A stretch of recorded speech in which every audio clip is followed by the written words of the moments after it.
हरा घोड़ा। एक शाम शहंशाह अकबर अपने प्रिय मित्र बीरबल के साथ अपने बागीचे की सैर के लिए निकले। वह शाही बागीचा बहुत ही सुंदर था। चारों ओर हरियाली फैली हुई थी और फूलों की मनमोहक खुशबू आसपास वातावरण को और सुहावनी बना रही थी।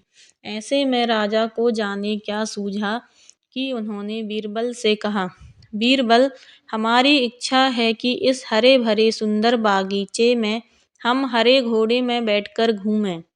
इसीलिए हम तुम्हें आदेश देते हैं कि तुम 7 दिनों के अंदर हमारे लिए एक हरे घोड़े का इंतजाम करो।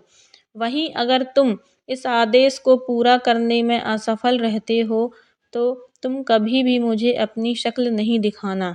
इस बात से राजा और बीरबल दोनों वाकिफ थे कि आज तक दुनिया में हरे रंग का घोड़ा नहीं हुआ है। फिर भी राजा चाहते थे कि बीरबल किसी प्रकार से अपनी हार स्वीकार करें। इसी कारण उन्होंने बीरबल को ऐसा आदेश दिया। मगर बीरबल भी बहुत चालाक थे। वो अच्छी तरह जानते थे कि राजा उनसे क्या चाहते हैं। इसीलिए वो भी घोड़ा ढूंढने का बहाना बनाकर 7 दिनों तक इधर उधर घूमते रहे। 8वें दिन बीरबल दरबार में राजा के सामने पहुँचे और बोले, महाराज, आपकी आज्ञा के अनुसार मैंने आपके लिए हरे घोड़े का इंतजाम कर लिया है, मगर उसके मालिक की 2 शर्तें हैं। राजा ने बड़ी उत्सुकता से दोनों शर्तों के बारे में पूछा।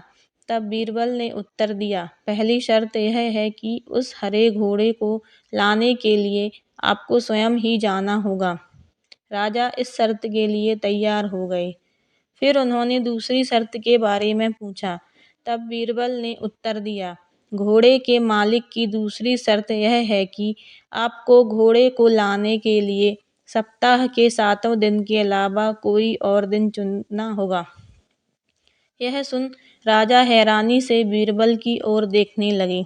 तब बीरबल ने बड़ी सरलता से जवाब दिया, महाराज, घोड़े का मालिक कहता है कि हरे रंग के इस खास घोड़े को लाने के लिए उसकी यह मुख्य शर्तें तो माननी ही होंगी।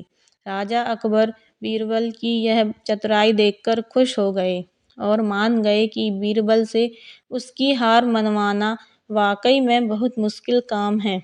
अगर आपको यह कहानी अच्छी लगी हो तो please like, share and subscribe करें। Thank you.